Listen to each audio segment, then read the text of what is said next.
नमस्कार दोस्तों, स्वागत है आप सभी का अपने YouTube channel perfect study GS में। दोस्तों, हम लोग बिहार दरोगा मेंस का जो प्रैक्टिस सेट कर रहे थे हिंदी का, जो कि एक प्रैक्टिस सेट कर चुके हैं। दोस्तों, आज उसमें हम लोग प्रैक्टिस सेट नंबर 2 को करने वाले हैं। दोस्तों, यह प्रैक्टिस सेट जो है यह आपको ज्ञान बिंदु जीएस एकेडमी का जो आपका विद्यासागर पब्लिकेशन का बुक है, हम लोग उसी से करेंगे। दोस्तों, आप मेरे चैनल पर नए हैं, इसे सब्सक्राइब कर लें, इसे लाइक करना ना भूलें, दोस्तों में शेयर करें फेसबुक, व्हाट्सएप, टेलीग्राम के माध्यम से। और दोस्तों, अगर आपको इसका पीडीएफ चाहिए तो डिस्क्रिप्शन में हम टेलीग्राम का लिंक दे दिए हैं, आप लोग वहां से प्राप्त कर सकते हैं। तो चलिए दोस्तों, स्टार्ट करते हैं आज का प्रैक्टिस सेट नंबर 2। पहला आपको क्वेश्चन कह रहा है कि उपसर्ग शब्दों के डैश लगातार नए शब्दों का निर्माण करते हैं। एक का राइट आंसर हो जाएगा ऑप्शन नंबर ए, यानी कि पहले। उपसर्ग का अर्थ होता है कि किसी भी शब्द के पहले लगना, उप पहले तथा सर्ग लगना, यानी कि उपसर्ग हो जाएगा, यानी कि ऑप्शन नंबर ए इसका राइट आंसर हो जाएगा। क्वेश्चन नंबर 2 कह रहा है कि उपसर्ग मूल रूप से डैश होते हैं। 2 का राइट आंसर हो जाएगा ऑप्शन नंबर बी, यानी कि आपको शब्दांश होते हैं। वे शब्दांश जो किसी सार्थक शब्द के पहले जुड़कर उसके अर्थ में विशेषता या परिवर्तन लाते हैं, उपसर्ग कहलाते हैं। जैसे आपका अनुवाद शब्द में जो आपका अनुजोहन है वह आपका हो जाएगा उपसर्ग। और कुछ उपसर्ग से बनने वाला शब्द है, जैसे आपका अपमान हो जाएगा अप प्लस मान, अभिमान अभि प्लस मान, अधिकार अधि प्लस कार, यानी कि इसका right answer option number B हो जाएगा। क्वेश्चन नंबर 3 में आपको कह रहा है कि उपसर्गों के प्रयोग से डैश। 3 का राइट आंसर हो जाएगा ऑप्शन नंबर डी, यानी कि शब्द के अर्थ में परिवर्तन या विशेषता आती है। नेक्स्ट देख लेते हैं क्वेश्चन नंबर 4 कह रहा है कि अभिमानी में उपसर्ग प्रत्यय है। 4 का राइट आंसर हो जाएगा ऑप्शन नंबर बी, यानी कि अभि और प्रत्यय में जो है वह आपको ई प्रत्यय है, यानी कि अभिमानी शब्द आपको अभि प्लस मान से बना है, यानी कि उपसर्ग अभि और प्रत्यय ई हो जाएगा। नेक्स्ट देख लेते हैं क्वेश्चन नंबर 5 कह रहा है कि भूगोल में एक प्रत्यय लगाकर शब्द बनेगा। 5 का राइट आंसर हो जाएगा ऑप्शन नंबर ए, यानी कि भूगोलिक। भूगोल शब्द में एक प्रत्यय लगने से आपको एक प्रत्यय लगने से भूगोलिक शब्द बनेगा, यानी कि option number A right answer हो जाएगा। क्वेश्चन नंबर 6 में आपको कह रहा है कि व्याकरण में संधि का अर्थ है।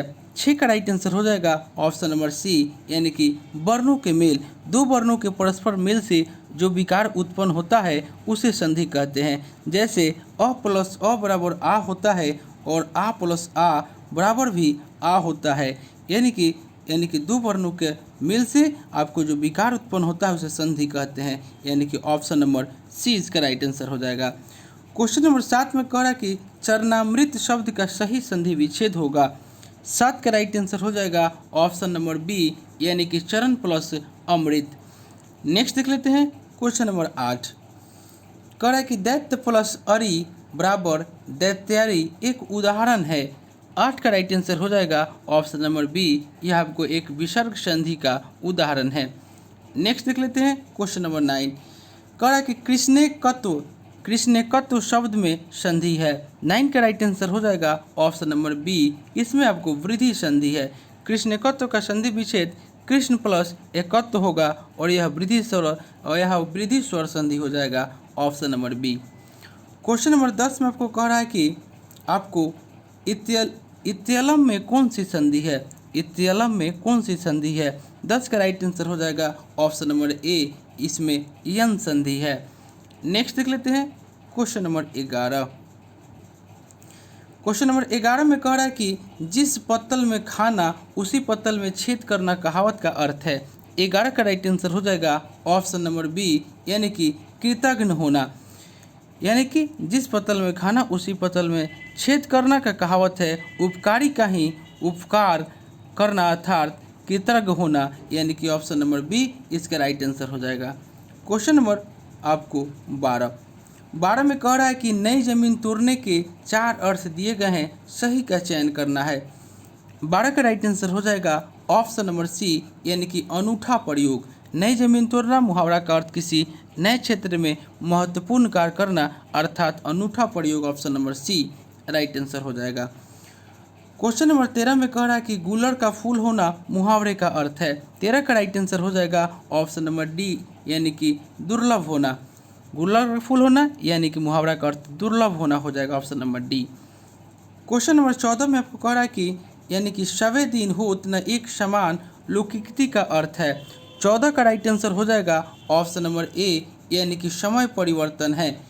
14 का right answer option number A हो जाएगा, यानी कि समय जो है वो आपको परिवर्तनशील है। Option number A right answer हो जाएगा। क्वेश्चन नंबर 15 में आपको कह रहा है कि तुच्छ मनुष्य की मित्रता शीघ्र ही समाप्त हो सकती है, भाव को व्यक्त करने वाला लोकोक्ति है। 15 का राइट आंसर हो जाएगा ऑप्शन नंबर डी, यानी कि ओछे की प्रीति बालू की भांति। Option number D right answer हो जाएगा। ओछे की प्रीति और बालू की भीति, यानी कि option number D. Question number 16 में आपको कह रहा है कि उत्पत्ति के आधार पर शब्द के कितने भेद है। 16 का राइट आंसर हो जाएगा ऑप्शन नंबर बी, यानी कि 4 भेद होते हैं, तत्सम, तद्भव, देशज और विदेशज। Option number B right answer हो जाएगा।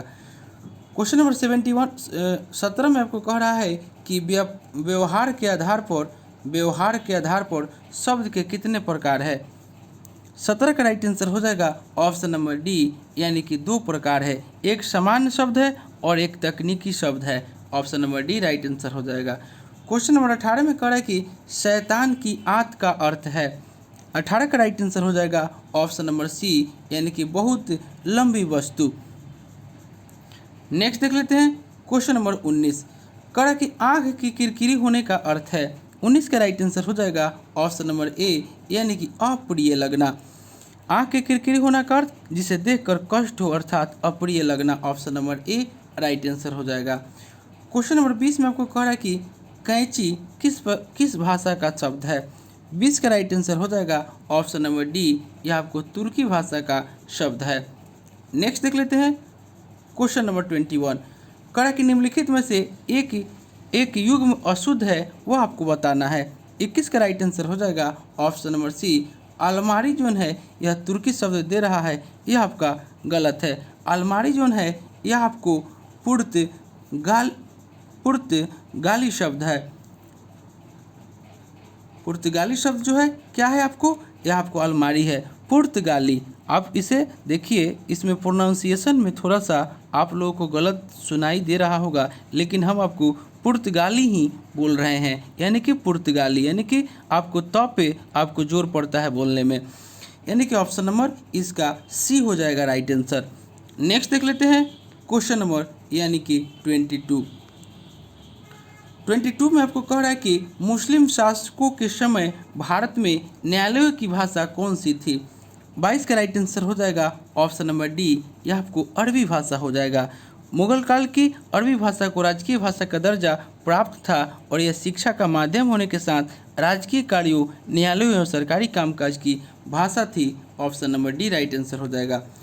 क्वेश्चन नंबर 23 में कह रहा है कि रेलगाड़ी शब्द है। 23 का राइट आंसर हो जाएगा ऑप्शन नंबर डी, यह आपको संकर शब्द है। 2 भाषाओं के युग से बनने वाले शब्दों को संकर शब्द कहते हैं, जैसे टिकट घर अंग्रेजी हिंदी, उसके बाद रेलगाड़ी अंग्रेजी हिंदी, यानी कि ऑप्शन नंबर डी इसका राइट आंसर हो जाएगा। क्वेश्चन नंबर 24 में आपको कह रहा है कि जमादार शब्द स्रोत के आधार पर किस वर्ग का शब्द है। 24 का राइट आंसर हो जाएगा ऑप्शन नंबर डी, यानी कि यह भी आपका संकर शब्द है। नेक्स्ट देख लेते हैं क्वेश्चन नंबर 25। कह रहा है कि रिपोर्टाज किस भाषा का शब्द है। 25 का राइट आंसर हो जाएगा ऑप्शन नंबर ए, यह आपको फ्रांसीसी शब्द है, फ्रांसीसी भाषा का शब्द है रिपोर्टाज। नेक्स्ट देख लेते हैं क्वेश्चन नंबर 26। कह रहा है कि रिक्शा शब्द किस भाषा का है। 26 का राइट आंसर हो जाएगा ऑप्शन नंबर डी, यह आपको जापानी भाषा का शब्द है रिक्शा। नेक्स्ट देख लेते हैं क्वेश्चन नंबर 27 में आपको कह रहा है कि वे शब्द जिनके सार्थक खंड न हो सके उन्हें कहते हैं। 27 का राइट आंसर हो जाएगा ऑप्शन नंबर ए, उसे हम लोग रूढ़ या मूल शब्द कहते हैं। Option number A right answer हो जाएगा। क्वेश्चन नंबर 28 कह रहा है कि दशानंद शब्द निम्नलिखित में से कौन सा शब्द है। दशानंद शब्द निम्नलिखित में से कौन सा शब्द है, 28 का राइट आंसर हो जाएगा ऑप्शन नंबर बी। यह आपको योग रूट शब्द है। जो शब्द दो या दो से अधिक शब्दों से मिलकर बने हो किंतु जिनका प्रयोग समान अर्थ के लिए न होकर किसी विशेष अर्थ के लिए है, आपको योग रूट शब्द कहलाते हैं। जैसे दशानन, पीताम्बर, वीणा वाहिनी। Option number B right answer हो जाएगा। 29 में कह रहा है कि योग रूट शब्द कौन सा है। 29 का right answer option number B हो जाएगा, यानी कि दशानन। 30 में आपको कह रहा है कि जिन शब्दों की व्युत्पत्ति का पता नहीं चलता उन्हें कहा जाता है। 30 का राइट आंसर हो जाएगा ऑप्शन नंबर सी, उन्हें देशज शब्द कहा जाता है। जिन शब्दों की व्युत्पत्ति का पता नहीं चलता उन्हें देशज शब्द कहा जाता है और ये अपने देश में बोलचाल से बने हैं, इसलिए इन्हें देशज कहा जाता है। नेक्स्ट देख लेते हैं क्वेश्चन नंबर 31। कह रहा है कि संस्कृत के वे शब्द जो हिंदी में ज्यों का त्यों प्रयुक्त होते हैं वे कहे जाते हैं। 31 का राइट आंसर हो जाएगा ऑप्शन नंबर बी, उसे हम लोग तत्सम कहते हैं, तत्सम। नेक्स्ट देख लेते हैं क्वेश्चन नंबर आपको 32। कह रहा है कि इनमें से एक वाक्य अशुद्ध है वह है। 32 का राइट आंसर हो जाएगा ऑप्शन नंबर बी, यानी कि मैं अपनी बात का स्पष्टीकरण करने के लिए तैयार हूँ, यह आपका अशुद्ध शब्द है। इस वाक्य में मैं अपनी बात से स्पष्टीकरण के लिए तैयार हूँ, यह आपको अशुद्ध है। नेक्स्ट देख लेते हैं क्वेश्चन नंबर 33। इसमें कह रहा है कि शुद्ध वाक्य का चयन करना है। 33 का right answer option number D हो जाएगा, यानी कि भारत में अनेक जाति के लोग रहते हैं, यह आपका शुद्ध वाक्य हो जाएगा। नेक्स्ट देख लेते हैं क्वेश्चन नंबर 34। कह रहा है कि इनमें से अशुद्ध वाक्य है। 34 का right answer option number A हो जाएगा, यानी कि कल, आज और कल अवकाश रहेगा, यह आपका एक अशुद्ध वाक्य है। नेक्स्ट देख लेते हैं क्वेश्चन नंबर 35। कह रहा है कि निम्नलिखित में से कौन सा वाक्य जो है वह आपका शुद्ध है। 35 का राइट आंसर हो जाएगा ऑप्शन नंबर सी, यानी कि मैं गाने का अभ्यास कर रहा हूँ, यह वाक्य जो है आपका शुद्ध वाक्य है। नेक्स्ट देख लेते हैं क्वेश्चन नंबर 36 में कह रहा है कि उसने कहा कि मैं घर आऊँगा, किस तरह का वाक्य है।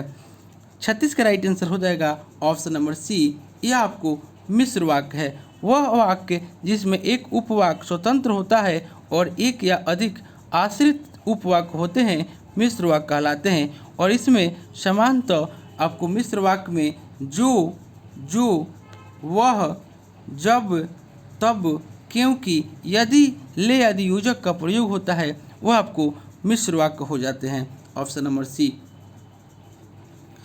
37 में आपको कह रहा है कि रचना के आधार पर वाक्य के भेद है।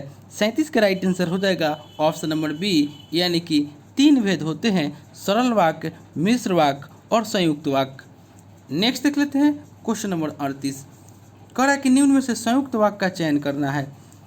38 का राइट आंसर हो जाएगा ऑप्शन नंबर बी, यानी कि मैं पढ़ता हूँ और वह गाता है, यह आपको संयुक्त वाक्य हो जाएगा। जिस वाक्य में साधारण अथवा मिश्र वाक्यों का मेल संयोजन अवयव द्वारा होता है उसे संयुक्त वाक्य कहते हैं।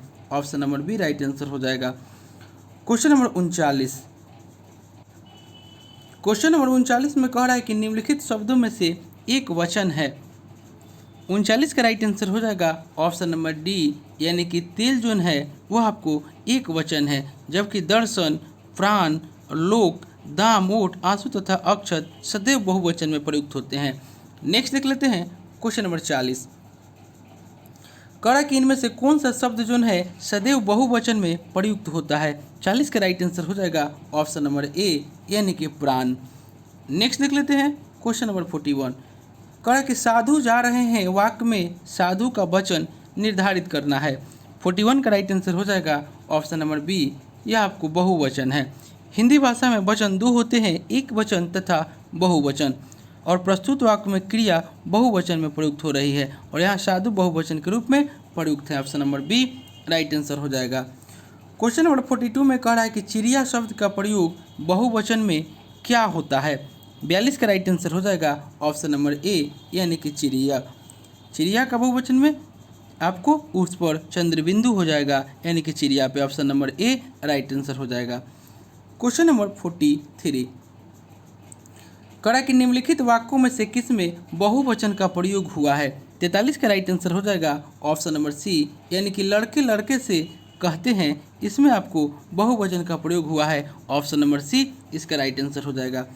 क्वेश्चन नंबर 44 में आपको कह रहा है कि कारक का कितने भेद हैं। 44 का राइट आंसर हो जाएगा ऑप्शन नंबर बी, यानी कि कारक के 8 भेद होते हैं। नेक्स्ट देख लेते हैं क्वेश्चन नंबर 45।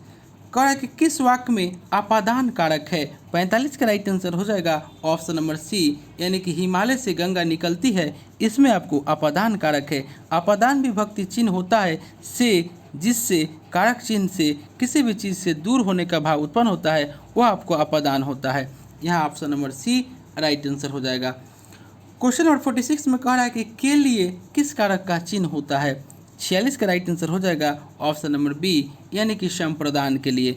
कारक 8 होते हैं और कर्ता ने कर्म को करण से संप्रदान को के लिए संबंधन का के की अधिकरण में पर और संबोधन हे अरे अजी। नेक्स्ट देख लेते हैं क्वेश्चन नंबर 47। 47 में आपको कह रहा है कि यानी कि छाती के बल चलने वाले के लिए एक शब्द क्या होगा। 47 का राइट आंसर हो जाएगा ऑप्शन नंबर ए, यानी कि उरग। छाती के बल पर चलने वाला उरग कहलाता है। नेक्स्ट देख लेते हैं क्वेश्चन नंबर 48। कह रहा है कि निष्फल न होने वाला कहलाता है। 48 का राइट आंसर हो जाएगा ऑप्शन नंबर डी, उसे हम लोग अमोघ कहते हैं। निष्फल न होने वालों के लिए एक शब्द अमोघ है। क्वेश्चन नंबर 49 में आपको कह रहा है कि दीन दुखियों को भोजन देने की व्यवस्था वाक्यांश के लिए शब्द है। 49 का राइट आंसर हो जाएगा ऑप्शन नंबर सी, यानी कि सदाव्रत। दीन दुखियों को भोजन देने की व्यवस्था को सदाव्रत कहते हैं और एक साथ कई लोगों के लिए भोजन देने की व्यवस्था भंडारा कहलाता है और धर्म के प्रति किया गया कार्य धर्मांध कहलाता है, यानी कि ऑप्शन नंबर सी इसका राइट आंसर हो जाएगा।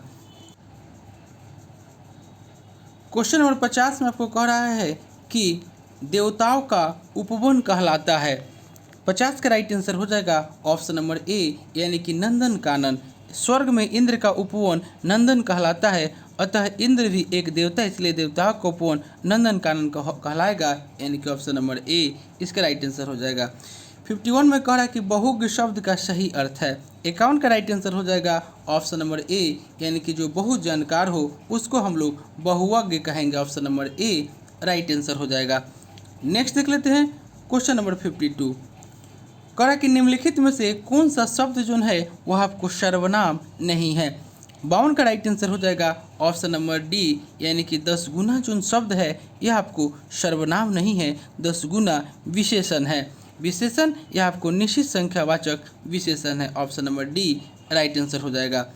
क्वेश्चन नंबर 53 में कह रहा है कि यह लड़का अच्छा है, इस वाक्य में यह क्या है। 53 का राइट आंसर हो जाएगा ऑप्शन नंबर डी, यह एक आपको सर्वनामिक विशेषण है। नेक्स्ट देख लेते हैं क्वेश्चन नंबर 54। 54 में कह रहा है कि मुझे हरा रंग प्रिय है और इस वाक्य में कौन सा विशेषण है। 54 का राइट आंसर हो जाएगा ऑप्शन नंबर सी, इसमें आपको गुणवाचक विशेषण है। शब्द, रंग, आकार, दशा, स्थिति से संबंधित विशेषता बताने वाले शब्द गुणवाचक विशेषण कहलाता है। नेक्स्ट देख लेते हैं क्वेश्चन नंबर 55। 55 में कह रहा है कि पहाड़ी पर 2 कबूतर बैठे हैं, यह वाक्य विशेषण के किस भेद का उदाहरण है। 55 का राइट आंसर हो जाएगा ऑप्शन नंबर बी, यह आपको संख्यावाचक विशेषण है।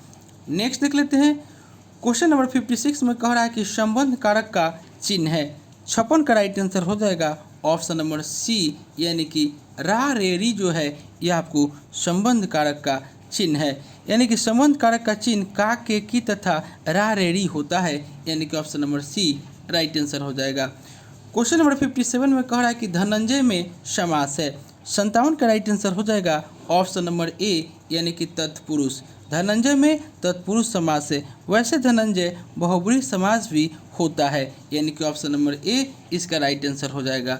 नेक्स्ट देख ले क्वेश्चन नंबर 58 में आपको कह रहा है कि निम्नलिखित में से कौन सा पश्च स्वर है। 58 का राइट आंसर हो जाएगा ऑप्शन नंबर ए, आ जो है वो आपका पश्च स्वर है। Option number A right answer हो जाएगा। जिन स्वर के उच्चारण में जीभ का पश्च यानी कि पिछला भाग काम करता है उसे पश्च स्वर कहा जाता है। Option number A right answer हो जाएगा। क्वेश्चन नंबर 59 में आपको कह रहा है कि शुद्ध शब्द क्या है। 59 का राइट आंसर हो जाएगा ऑप्शन नंबर बी, यह आपको कवित्री जो है यह आपका शुद्ध शब्द है। क्वेश्चन नंबर 60 कह रहा है कि सही वर्तनी का चयन कीजिए। 60 का राइट आंसर हो जाएगा ऑप्शन नंबर बी। ये आपको परीक्षा जो है ये आपको सही बरतनी है। नेक्स्ट देख लेते हैं क्वेश्चन नंबर 61। कड़ा कि प्राचीन का विलोम है। 61 का राइट आंसर हो जाएगा ऑप्शन नंबर सी यानी कि अवार्चीन। क्वेश्चन नंबर 62 में आपको कह रहा है कि आपको मनुष्यता का विपरार्थक है। 62 का राइट आंसर हो जाएगा ऑप्शन नंबर ए यानी कि अमनुष्यता। क्वेश्चन नंबर 63 कह रहा है कि कटक का सही अर्थ है। 63 का राइट आंसर हो जाएगा ऑप्शन नंबर सी यानी कि सेना। क्वेश्चन नंबर 64 में आपको कह रहा है कि खग्रास का सही अर्थ है। 64 का राइट आंसर हो जाएगा ऑप्शन नंबर डी यानी कि संपूर्ण चंद्र ग्रहण या सूर्य ग्रहण। Option number D right answer हो जाएगा। क्वेश्चन नंबर 65 में कह रहा है कि काल का एक अर्थ समय और निम्नलिखित में से दूसरा अर्थ क्या होगा। 65 का राइट आंसर हो जाएगा ऑप्शन नंबर डी यानी कि मृत्यु।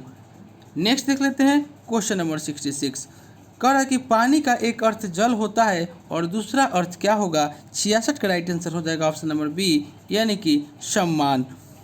नेक्स्ट देख लेते हैं क्वेश्चन नंबर 67 में कह रहा है कि पृथ्वी का पर्यायवाची शब्द नहीं है। 67 का राइट आंसर हो जाएगा ऑप्शन नंबर सी अंबर जो है यह आपको पृथ्वी का पर्यायवाची नहीं है। अंबर का अर्थ आसमान होता है। Option number C right answer हो जाएगा। क्वेश्चन नंबर 68 में कह रहा है कि जिसके बराबर का कोई न हो उसको एक शब्द में क्या कहेंगे। 68 का राइट आंसर हो जाएगा ऑप्शन नंबर बी अनुपम। क्वेश्चन नंबर 69 में आपको कह रहा है कि वह भाई जो अन्नमाता से उत्पन्न हुआ हो। 69 का राइट आंसर हो जाएगा ऑप्शन नंबर बी उसे हम लोग अन्योदर कहेंगे। दोस्तों आप मेरे चैनल पर नए हैं तो प्लीज़ इसे सब्सक्राइब कर लीजिएगा। क्वेश्चन नंबर 70 कह रहा है कि गोद में सोने वाली स्त्री। 70 का राइट आंसर हो जाएगा ऑप्शन नंबर ए उसे अंगशायनी कहेंगे। Option number A right answer हो जाएगा।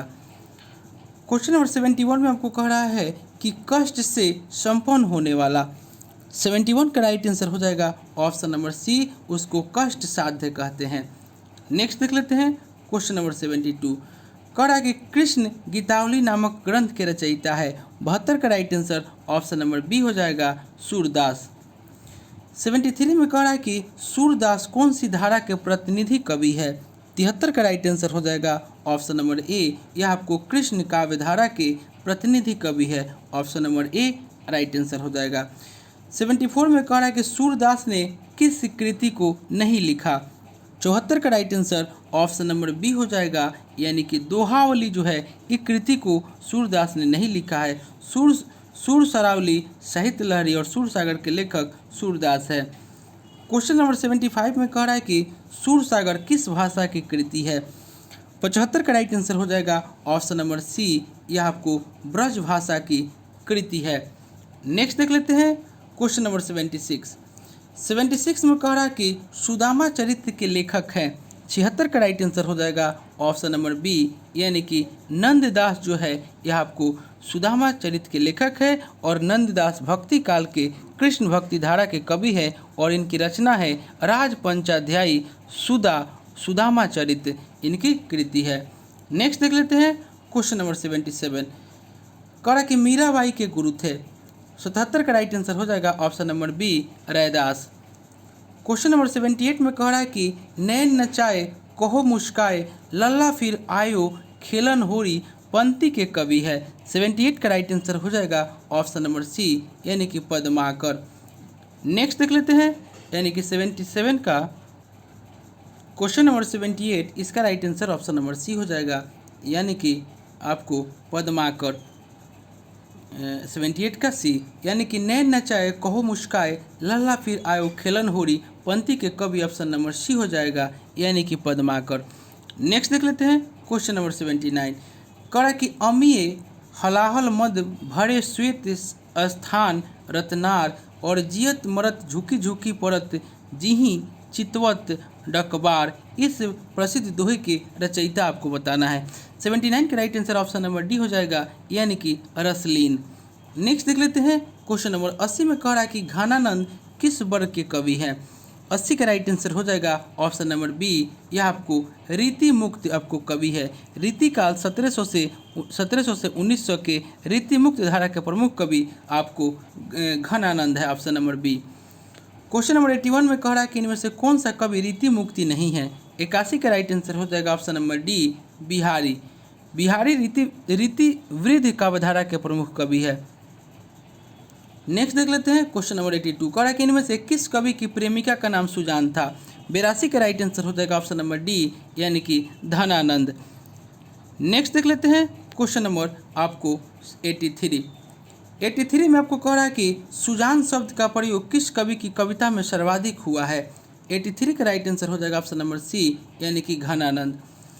क्वेश्चन नंबर 84 में आपको कह रहा है कि वियोग श्रृंगार का प्रधान मुक्तक कवि है। 84 का राइट आंसर हो जाएगा ऑप्शन नंबर ए, यानी कि घनानंद।